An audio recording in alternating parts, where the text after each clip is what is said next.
I've always believed the smallest gifts carry the biggest meaning. Maybe that sounds corny, but it's how I was raised, by people who understood that kindness didn't have a price tag. My name's Daniel, I'm 26, and for the past few years, I've done most of my Christmas shopping at a local thrift store tucked between a laundromat and a pawn shop. It's not about being cheap. It's about finding something with a story, something that's been loved before, that deserves a second chance. Sometimes I repaint old picture frames, stitch up teddy bears, or polish antique candle holders until they look like they belong in some cozy vintage cabin. I like the process. I like the care it takes. And every December, I bring my little collection of hand-picked, restored treasures to my family's Christmas Eve gathering. I wrap them in newspaper comics and tie them with twine. It's become my thing. Or at least, it used to be. The first real crack in the foundation happened 3 Christmases ago, though at the time, I told myself it was nothing. We were all gathered in my parents' living room. Mom humming along to the old Bing Crosby records. Dad fiddling with the thermostat like he always does when people dare to feel comfortable. And my older brother Mason, 30, showing off the latest watch his girlfriend bought him.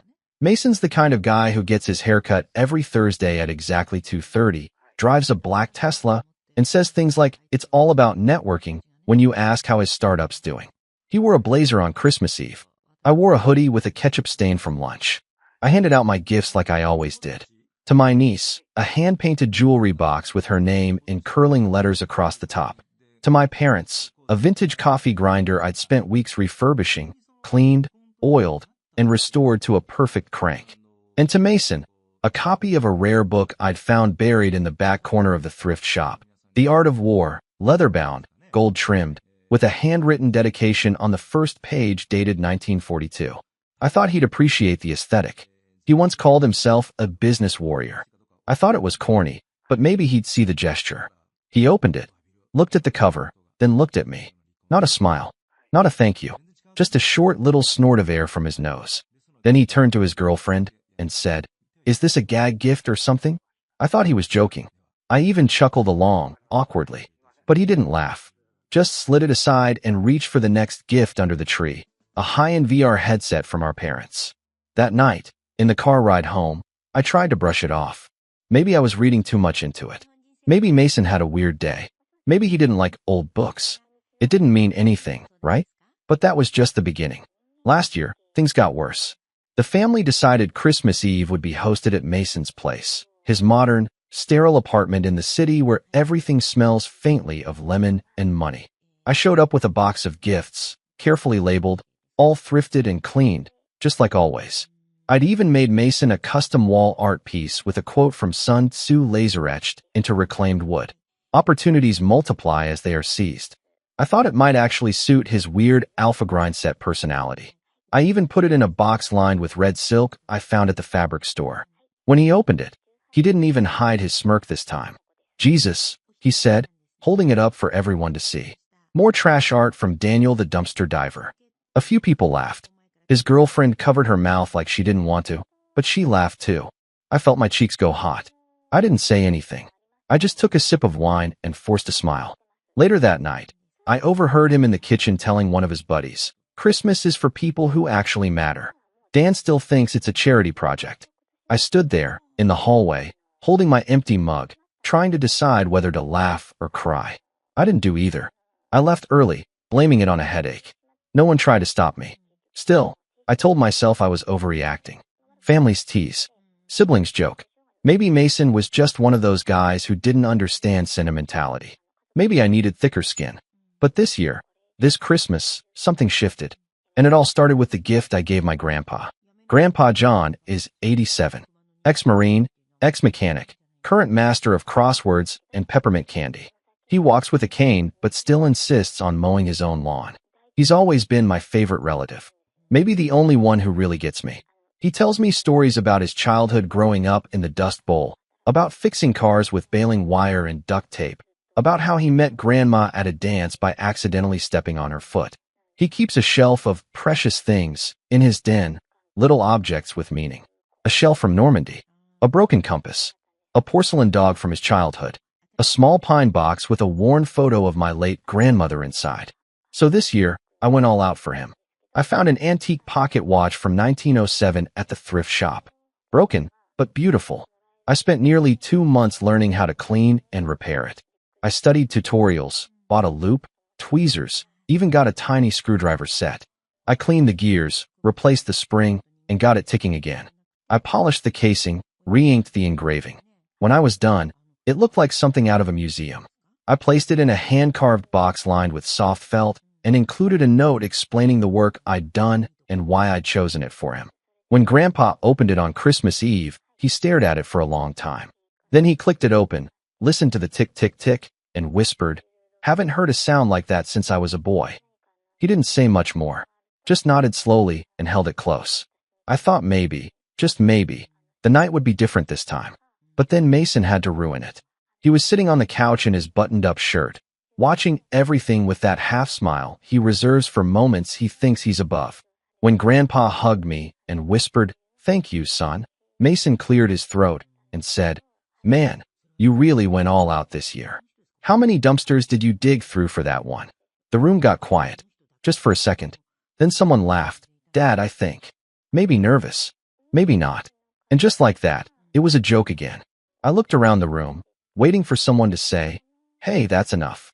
But no one did. So I left, quietly. No scene, no drama. I just gathered my coat, nodded to Grandpa, and stepped out into the cold night air without saying goodbye. I didn't know what would happen next. I didn't know what that quiet little moment had sparked. But the next morning, Grandpa asked me to come by his house. Alone. He had something to show me. And what he said, what he showed me, would change everything. I didn't sleep much that night. I kept replaying Mason's words in my head, over and over again, like a scratched record. How many dumpsters did you dig through for that one? The worst part wasn't even the insult. It was how casual it was, how automatic. Like it wasn't even worth thinking twice about. Just a reflex. A twitch of cruelty. And nobody had said anything. That was the part that really stuck with me. My parents had looked away. His girlfriend had stifled a laugh. Even my cousins, who used to beg me to bring them thrifted comic books or weird vintage toys, just sat there pretending they didn't hear it. I used to think I was just the quirky one in the family, the one who didn't follow the traditional path, who didn't wear collared shirts to dinner or post gym selfies on Instagram. But now I was starting to realize something else. I wasn't quirky. I was tolerated, like a rained-on doormat. You don't throw it out, but you also don't thank it for being there. When I got home, I made a cup of tea and sat on the couch in silence. The Christmas lights I'd strung around my tiny apartment blinked like a dying heartbeat. I stared at them until they blurred. I hadn't even opened the gifts I was given. Not that I expected much. The next morning, just as the sun began to rise and paint my window in orange light, my phone buzzed. It was a message from Grandpa. "Come by this morning if you can. Just you." Before noon. I didn't even hesitate. I threw on a sweater and drove over, still wearing the jeans from last night. His house sat like a relic from another time. Modest, brick, with faded holiday decorations on the porch that hadn't changed since I was 10. I knocked once. He opened the door himself. "Morning, Daniel," he said, voice gravelly but kind. "You come in now. Got something to show you." His living room smelled like cinnamon and old paper. I followed him to his den, where he sat in the big leather chair he'd had since I was a kid. He gestured to the smaller one across from him. "You know I don't say much when people act like fools," he began, cradling the pocket watch I gave him in one hand. "But I've been watching, and I've been listening." He set the watch on the table between us. Then he reached for a folder from the drawer beside his chair. Not an envelope. A folder. Thick. Heavy. He opened it, flipped through a few pages, then held one up to me. "I want to change something in my will," he said. I blinked. "What?" "I'm taking Mason off as executor, and I'm removing him as primary beneficiary." I sat back, stunned. "Grandpa, you don't have to." "I do." His voice was firmer now. "That boy's grown arrogant. Cold. Cruel.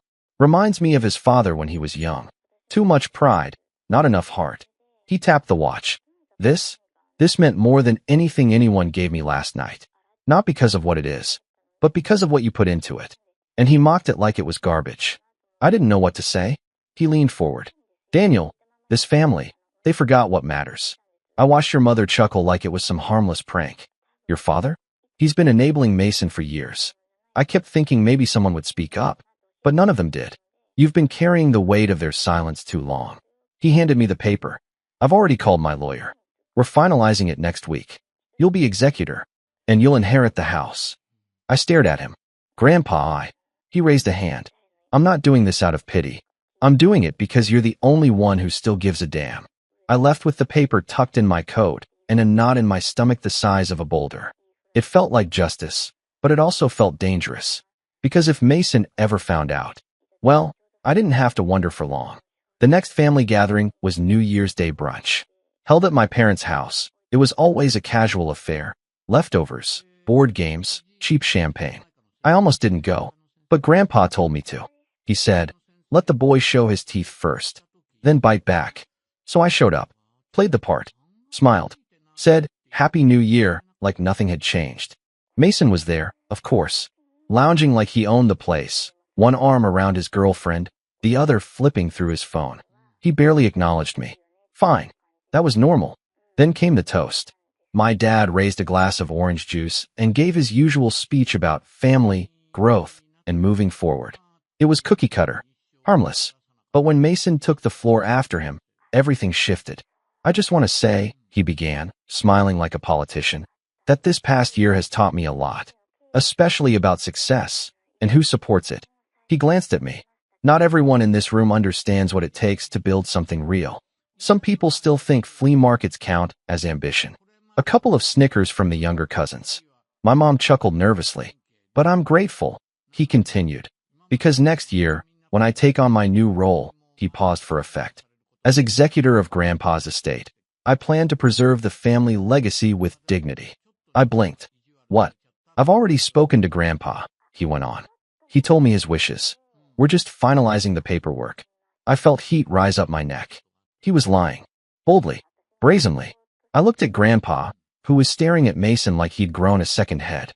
And I planned to renovate the house, modernize it. It's falling apart, you know? That's when I snapped. Not publicly, not with shouting, but something inside me cracked. After the toast, I pulled Grandpa aside. Did you tell him? He shook his head slowly. Not a word. He's assuming. Or lying. And then Grandpa said something that changed everything. Maybe it's time he learned he's not untouchable. That night, I started digging. Not into dumpsters. Into files. I looked up Mason's business, which I'd always avoided out of spite. Turns out, his startup was more smoke than fire. Flashy website, vague descriptions, investor promises with no follow-through. And that condo he flaunted? He didn't own it. It was leased, with his girlfriend's name on the paperwork. But what really caught my attention was a lawsuit. Small, quiet, buried in online records from 3 years ago. A former contractor had sued Mason for breach of contract and unpaid fees. The case was dismissed, but not because Mason was innocent, because the plaintiff disappeared. Literally dropped off the map. I filed it away, noted the names, made screenshots, because I knew what was coming next. A week later, my mom called me. Not to check in, not to apologize. Daniel, she said, Mason told us you've been making claims about Grandpa's will. That's not appropriate. You're causing tension in the family. I haven't told anyone anything, I said. But thanks for assuming. She sighed like I was a burden. Just don't start drama, okay? Mason's always been the responsible one. You know that. Click. No, how are you? No, I'm sorry he embarrassed you. Just another reminder of where I stood. 2 days later, Mason showed up at my apartment. No warning. No invite. Just knocked on the door like he had every right to be there. Hey, he said, flashing that fake grin. Mind if we talk? I opened the door halfway. About. He leaned against the frame like we were old friends. I heard you've been spending a lot of time with Grandpa. Just wanted to say, don't get any ideas. I stared at him. Ideas? You know what I mean. He stepped closer. Grandpa's old. Sentimental. He doesn't always think clearly. And you? Well, let's be honest, Dan. You're not exactly the golden child. He laughed. Like it was hilarious. Like this whole thing was just a chess match he already won. You're a good guy, he added. But you're not the kind of guy people trust with big decisions. Then he clapped me on the shoulder and walked off. That night, I looked at the paper Grandpa had given me again. Executor. Inheritor of the house. Mason thought he'd already won. That the world owed him victory by default. But he had no idea what was coming. And the funny thing? Neither did I. Because 3 days later, everything exploded. Louder, faster, and more brutally than I could have ever expected. 3 days later, my world tilted. I woke up to 37 missed calls and a voicemail from Grandpa's neighbor, Mrs. Franklin. She's known me since I was a kid, always gave out those orange peanut-shaped candies at Halloween that nobody actually liked, but everyone took out of politeness. Her voice on the voicemail was tight, urgent. "Daniel? Honey, it's Mrs. Franklin. I didn't want to overstep, but the paramedics just took your grandfather. He collapsed in the front yard. It looked like a stroke. They're taking him to St. Clair's. I'm so sorry. I didn't even put on socks. I just grabbed my coat and keys and ran out the door. My heart was hammering in my chest the whole drive, faster than my foot on the gas. I don't even remember the red lights. I don't remember parking. I just remember the white corridors and the fluorescent lights buzzing like flies in my ears. They let me in because I was listed as emergency contact. I sat by Grandpa's side, holding his hand, watching the rise and fall of his chest. The doctor said he'd had a minor stroke. He would likely recover, but slowly. Rest was key. Minimal stress. Limited visitors. He opened his eyes once. Just once. Looked at me, blinked, and whispered, "Don't let them take the house." Then he drifted back into sleep. I nodded, even though he couldn't see it. "I won't," I whispered back. "I promise." But promises are funny things. Easy to say, hard to keep when the wolves are already circling. By the time I got back to his house later that afternoon, Mason had already been there. The front door was unlocked.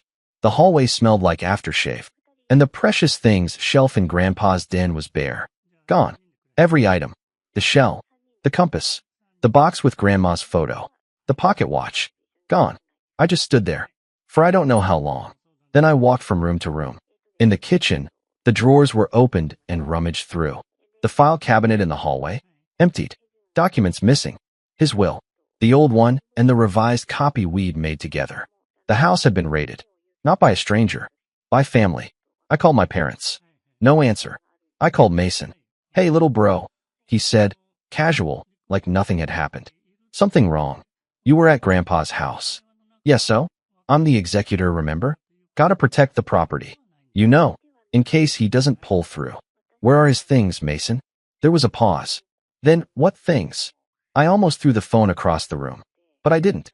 I just swallowed hard. "I'm reporting this," I said. "You went through his private property. You stole from him." He laughed. Not a big laugh. Just a low, pitying chuckle. "Daniel, come on. This is your emotional side talking. Don't embarrass yourself." Then he hung up. And for the first time in my life, I realized I was alone. Truly, entirely alone. No allies. No backup. Just me, a half-empty house, and a promise to a man who might not even wake up again.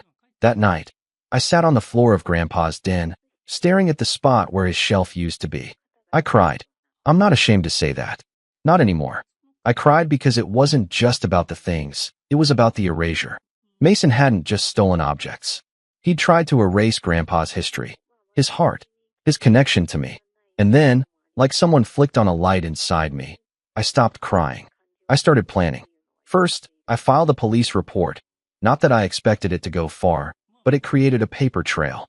Then I contacted Grandpa's lawyer and informed him of the unauthorized access to the property. He was sympathetic, but without Grandpa conscious to confirm the new will, it was tricky. "Do you have a copy?" he asked. I did. Thank God I did. I scanned it. Sent it over.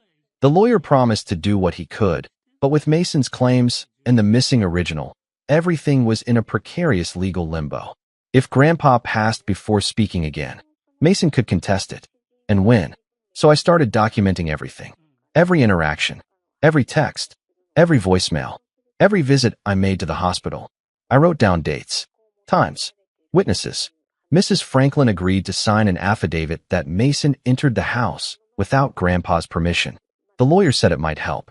Meanwhile, I stayed at Grandpa's house. Slept on the couch. Took care of the mail. Fed the neighbor's cat when she went out of town, just to stay in people's good graces. I became a fixture in the neighborhood. Mr. Parker down the street lent me his snowblower. His daughter made me muffins. People noticed. People remembered. And quietly, people started to talk. "He's the good one," I heard one of them say one day, as I was shoveling the driveway. Always was. I didn't respond. But inside, something started to shift. A small ember. A bit of warmth. The climb back up didn't happen all at once. It never does. But piece by piece, I started to rebuild, not just the case, but myself. I pulled my old tools out of storage, the ones I'd used to fix Grandpa's watch. I started going back to the thrift store, not to escape, but to reclaim something. Every item I picked up, I asked myself, would Grandpa have liked this? I bought a busted old clock, restored it, and donated it to the senior center in his name. I framed one of Grandma's old recipes, cherry apple pie, and gave it to Mrs. Franklin. I painted a wooden sign for the neighborhood entrance, something warm and welcoming. People started noticing. And they didn't just notice, they thanked me. For the first time in years, I felt useful. I began volunteering at the hospital, just small things. Running coffee to nurses, reading to patients whose families never visited. The nurses in Grandpa's wing grew familiar, kind. They let me stay late. Let me talk to him even when he didn't respond. I held his hand and read him the newspaper. Told him stories about his neighbors. About how the tree out front had finally dropped all its leaves. About how Mason's cologne still haunted the front hallway, but I'd scrubbed most of it out. I wasn't just waiting anymore. I was living. And then, a month after the stroke, something happened. I was reading to him, as always, and I paused to take a sip of water. That's when I heard it. Cherry apple pie. I froze. I looked at him. His eyes were open. He blinked slowly, smiled. She used to make it every winter, he said. I nodded, choking back tears. She did. He reached for my hand. They tried to take everything, didn't they? I squeezed his hand. I'm working on it. He didn't say much more that day, but it was enough. He was awake. He was present. And Mason had just lost his most powerful weapon, silence. But the battle wasn't over. Not by a long shot. Because 2 days later, I got a call. Not from the hospital. From a real estate agent. Hi, is this Daniel? She asked. I'm calling on behalf of Mr. Mason Fields. He's listed you as a current occupant of the property located at 418 Cedar Grove Lane. He's requesting that you vacate the premises within 10 days so it can be prepared for sale. My blood turned to ice. He doesn't own the house, I said. There was a pause. He provided documentation indicating otherwise. I thanked her, hung up, and stood in the kitchen staring at the old clock I'd just repaired that morning. Mason had filed a fraudulent deed transfer. He was trying to sell Grandpa's house right out from under him. And if I didn't stop him, he might succeed. But I wasn't the same Daniel I'd been in December. I wasn't the awkward little brother with thrift store wrapping paper and too much hope. I was the man Grandpa trusted. I was the man who rebuilt from rubble. And I was about to remind Mason that some things, some people, can't be bought, erased, or sold. By the time I hung up with the real estate agent, I wasn't even angry. That surprised me. No shaking hands. No dry mouth. Just clarity. A quiet, focused rage. Not the explosive kind, but the kind that sharpens you. For the first time in my life, I saw Mason for what he really was. A con man in a tailored shirt, feeding off a family too blind, or too comfortable, to stop him. But I wasn't blind anymore. And I wasn't going to let this slide. I pulled out the folder Grandpa had given me, the one with the original draft of the updated will, the one where I was executor. It wasn't notarized yet, but it was signed, dated. I'd scanned it weeks ago, and I had both the digital and physical copies stored safely in a fireproof box in my apartment. I texted Grandpa's lawyer again, David Klein, and told him what had just happened. He called me back 10 minutes later. Daniel, I've dealt with a lot of slime balls. But this is bold. If Mason forged any documents to transfer property before your grandfather was declared legally incapacitated, that's fraud. Felony level. Can we stop the sale? I can file a temporary injunction. If I get confirmation from your grandfather, preferably on video, that he never authorized a sale or deed transfer, we can block the transaction immediately. He's speaking again, I said. He's still weak, but he's lucid, clear. Then we move fast. That afternoon, I brought my laptop to the hospital. The nurses cleared the room and gave us privacy. I propped up the webcam, hit record, and asked Grandpa 2 questions. Did you give Mason permission to access your home or remove personal property? Did you authorize a transfer of the deed or sale of your home? His answers were short, but firm. No, and no. He even raised his hand and pointed to the camera. That boy's been taking what's not his for years. Time someone put him back in his place. I sent the video to David. By the next morning, He had filed for an emergency injunction and submitted the new will into preliminary probate review. He warned me it would still be messy. Mason would fight it. But now we had leverage. Still, I needed more. I needed to do what Mason would never expect me to do. Play his game. And beat him at it. I started digging. Again. This time deeper. I used Grandpa's old desktop. Yes, he still had one of those. And searched through his paper files. He kept everything. Receipts from 20 years ago. Bank statements in neat little folders. Even his military paperwork. Tucked behind a stack of warranty slips, I found something interesting. A letter from Mason. Dated 5 years ago. A request for a bridge loan to cover business expansion. Grandpa had scribbled in the margin, $17,500. Paid. No repayment made. I stared at it for a long time. Grandpa had loaned Mason money. A lot of money. And he never paid it back. I took a picture. Filed it away. I kept searching. That's when I found the old security camera hard drive. Grandpa had installed 2 cheap cameras in his house years ago. One in the den, one facing the front door. They were old, but still functional. The footage looped every 30 days unless saved. Lucky for me, the system auto-saved any time there was a manual override, a fancy way of saying someone paused or reviewed footage.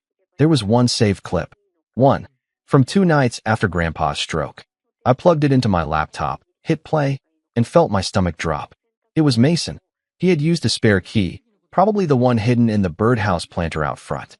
He walked in like he owned the place, went straight to the den, and began pulling things off the shelf.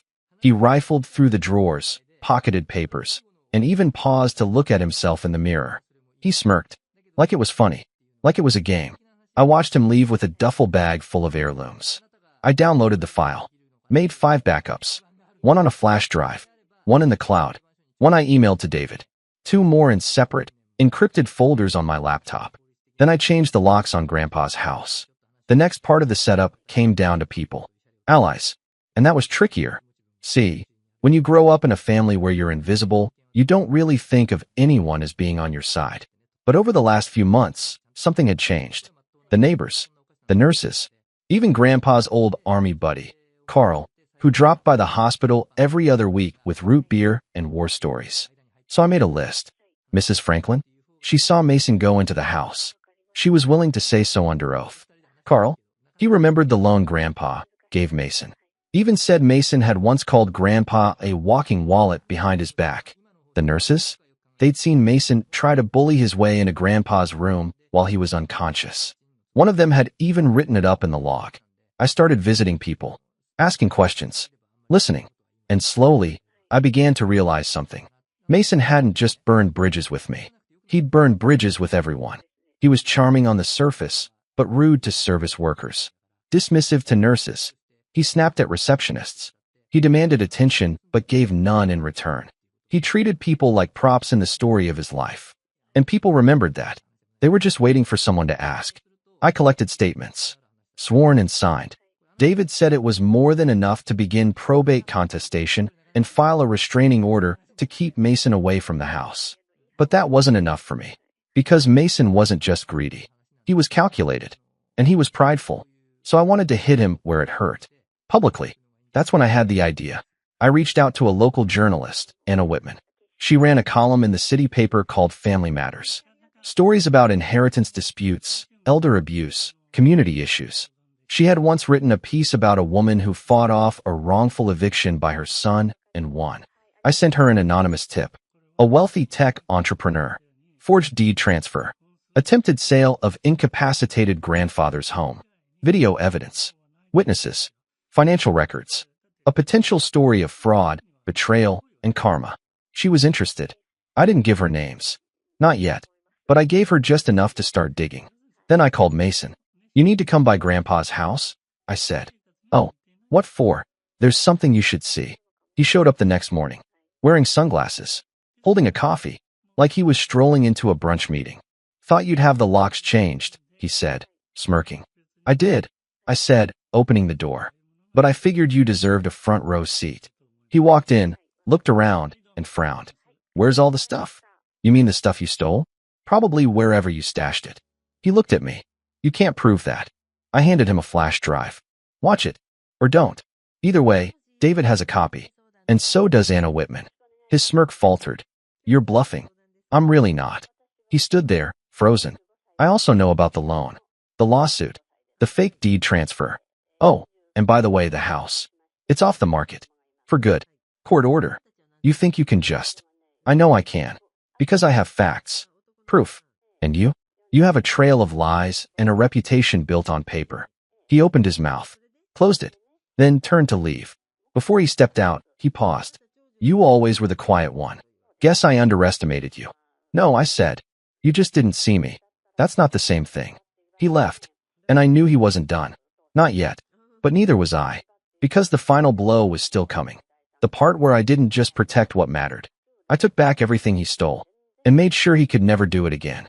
The morning the story hit the paper, I was sitting next to Grandpa in his hospital room, peeling an orange. He was stronger now, not walking yet, but talking more, eating more. His voice was rough but steady, and when I read him the front page headline, he didn't say a word at first. He just chuckled, low and gravelly, and then held out his hand for a slice of orange.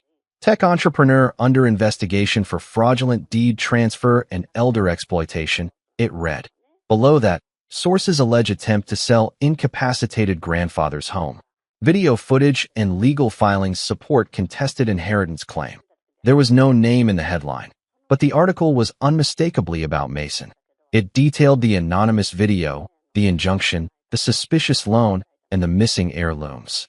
The journalist, Anna Whitman, had done her homework. She didn't just report the story, she connected the dots. Mason's name was buried halfway through the piece, but by the time readers got to it, the picture was already clear. Greedy grandson tries to snatch inheritance, gets caught, and the community rallies behind the grandfather and his quiet, steady caretaker, his other grandson. Me. I hadn't planned on becoming a symbol for anything, but that's what happened.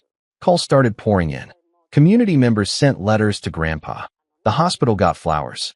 Someone taped a handwritten note to the front door of Grandpa's house. Some legacies aren't for sale. Mason, on the other hand, vanished. Not literally, but socially. His condo lease was terminated less than 2 weeks later, probably his girlfriend's doing. She didn't want to be attached to him after the article came out. Her social media went private, then disappeared entirely. A mutual cousin told me she moved back to Chicago. Mason, apparently, had been couch hopping ever since. Meanwhile, Grandpa's house was legally locked down. The new will, once Grandpa formally re-signed it in front of a notary, became the active file in probate court. Mason tried to contest it through his lawyer, claiming undue influence. But with the video footage, the community statements, the neighbor witnesses, and the very public bad press, his claim collapsed within weeks. His lawyer dropped him. David Klein called me and said, I've never seen a case collapse this neatly. He set fire to his own credibility before we even stepped into court. But I wasn't done yet, because there was still the matter of the heirlooms. The compass, the photo box, the pocket watch. I had no legal proof Mason still had them. No direct way to force him to return them. But sometimes, pressure isn't applied in court. Sometimes, it's applied in the quiet spaces where a man like Mason still thinks he has control. I texted him. Just one line. The watch you stole? I'm getting it back. One way or another. He didn't respond. But a week later, a package showed up at Grandpa's house. No return address. Inside, wrapped in a sweatshirt that still smelled like Mason's cologne, were every single item from Grandpa's shelf. Even the silk-lined box I'd made. No note. No apology. Just silence. I showed Grandpa, and he stared at each item like he was seeing old friends return from war. He held the compass for nearly 10 minutes. Didn't say a word. Then he looked at me and said, You kept your promise. I nodded. We're not done yet. Because revenge, to me, wasn't about punishment. Not anymore. It was about justice. About correction.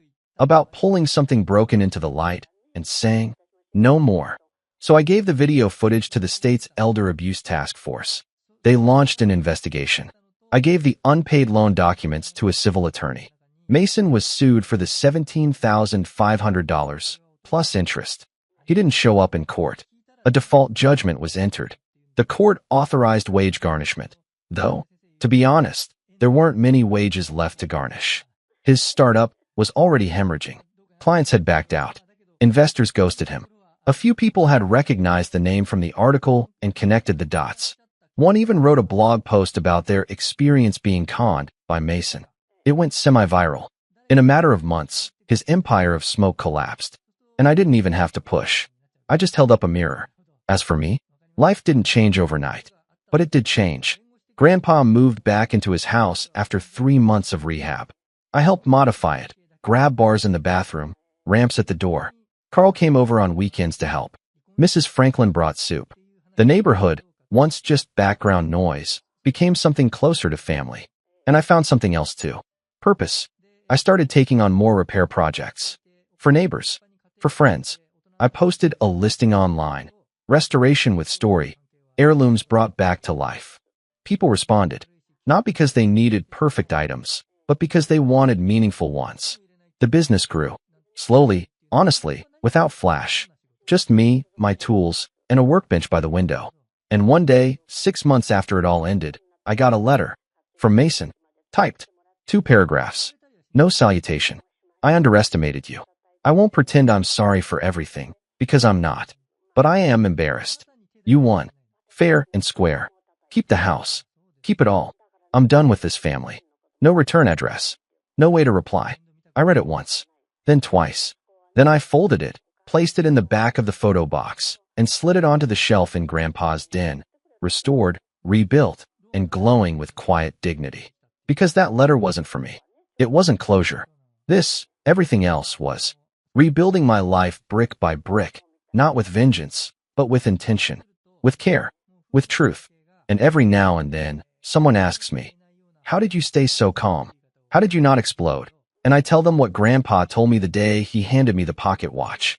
You don't scream when someone tries to steal your legacy. You protect it, piece by piece. Because revenge doesn't always come with fireworks. Sometimes it's quiet, measured, precise, and it ends when the thief has nothing left to take, and you have everything worth keeping. And now, every night before I lock up Grandpa's house, I pass by the shelf in the den. I look at the compass, the shell, the box, the watch, and I smile, because everything that matters is right where it belongs.